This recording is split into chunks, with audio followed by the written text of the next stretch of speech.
Hi, welcome to my channel. I'm Tara, and today I'm going to be sharing 10 tips on how to create your own crafting space.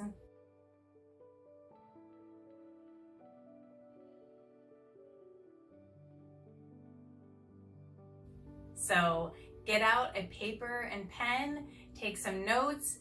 Feel free at any point to rewind in the video, pause, to get some ideas on how to create your own crafting space.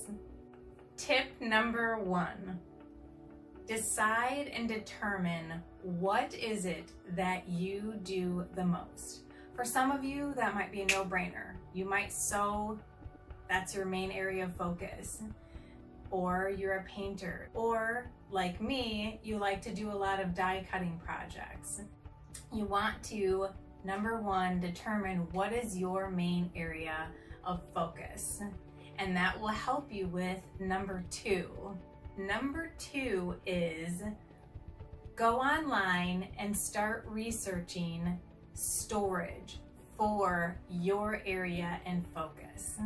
Number 1 is that you paint a lot, then you're going to want to go online and research a lot of painting storage, painting tool storage, painting totes, bins, things like that. Go and start doing research on what types of storage you're going to need for your area of expertise.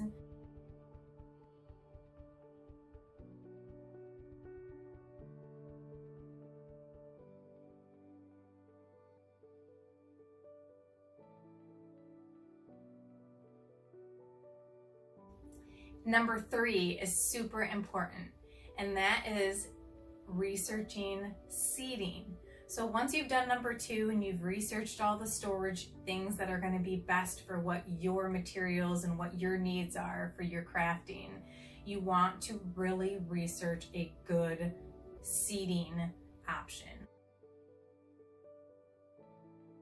Number 4, decide on where in your home are you going to have a crafting space that's available to you.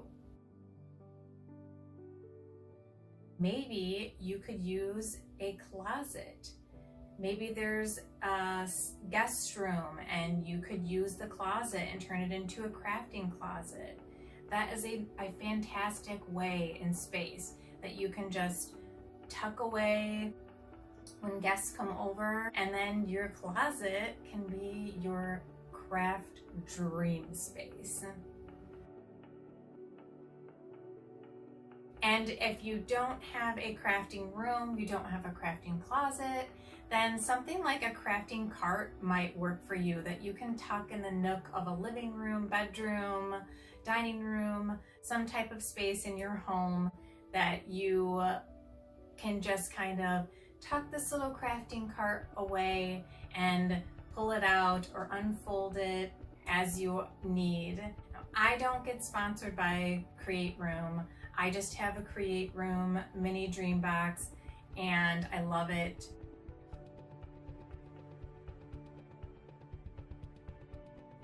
And I would definitely recommend, as you're doing some research for storage, to check out Create Room, because they just might have some things that you didn't even know existed that could help you to have your crafting space, whether it's big or small. You guys aren't even going to want to hear this one. But you have to set a budget. Make sure to set a budget. By going online and researching online storage products, you have a better idea of how much these items are going to cost, and you need to set yourself a budget. Number 6, you want to measure your space.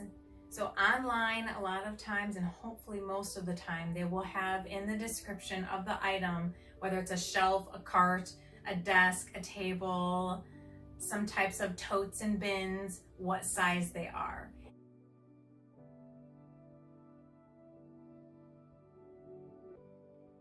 Now you have to do the layout.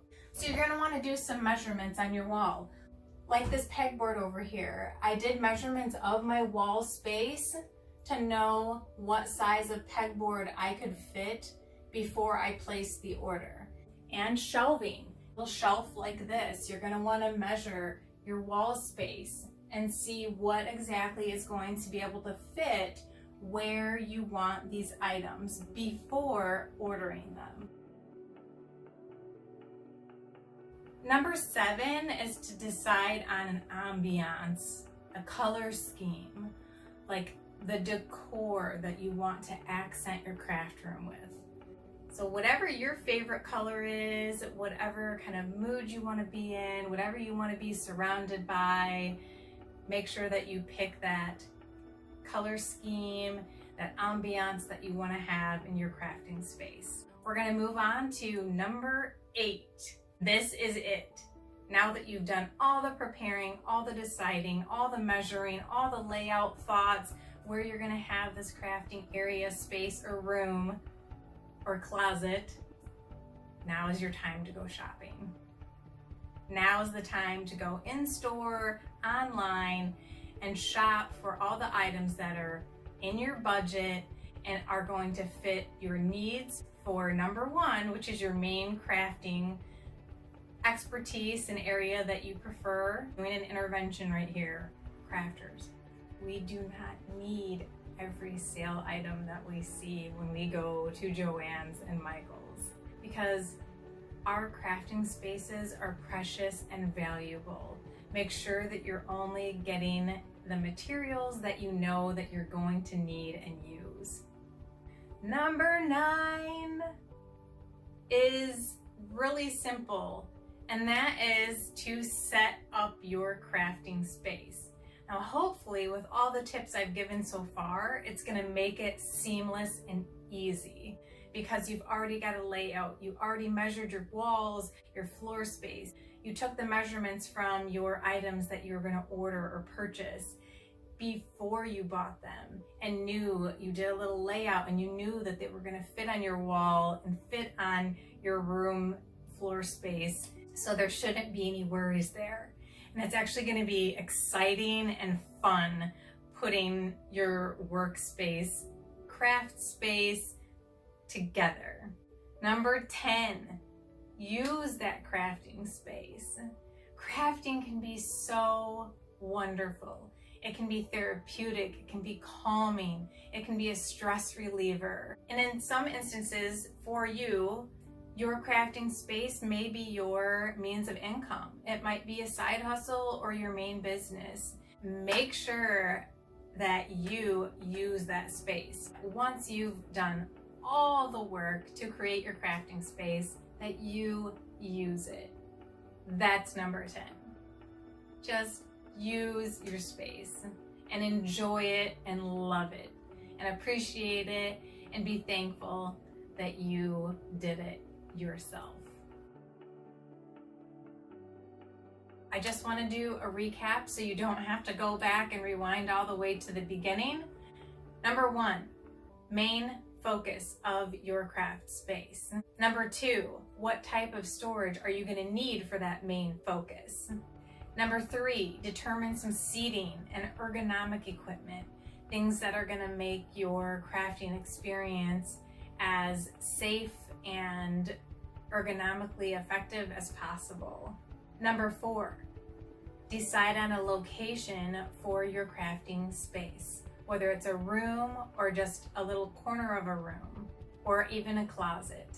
Number 5, set a budget and stick to it. Number 6, layout and measurements. Make sure that you measure your space that you have to work with, whether it's floor space, wall space, and measure the items or take the measurements from the items that you're researching in store or online before making that purchase to make sure it's going to work for you. Number 7, decor. Definitely decide on decor, a color scheme, what kind of ambiance that you want to be surrounded with in your crafting space. And that's really going to play into number 8. Number 8 is shopping for your storage, your tables, your chairs, everything that you're gonna need for your crafting space. Number 9 is once you have done 1 through 8, you're gonna put your room together. Your crafting space, your crafting closet, your crafting nook, whatever it is, you're gonna make sure that you put it all together. Number 10, use the space. Make sure that you don't forget to take time for yourself to create and craft. You did it for you and you deserve it. So make sure that number 10, you use that crafting space that you have designed and created. Thank you so much for joining me today. I sincerely hope that my tips have been helpful to you. Happy crafting, happy craft room and space creating. And in some of your instances, and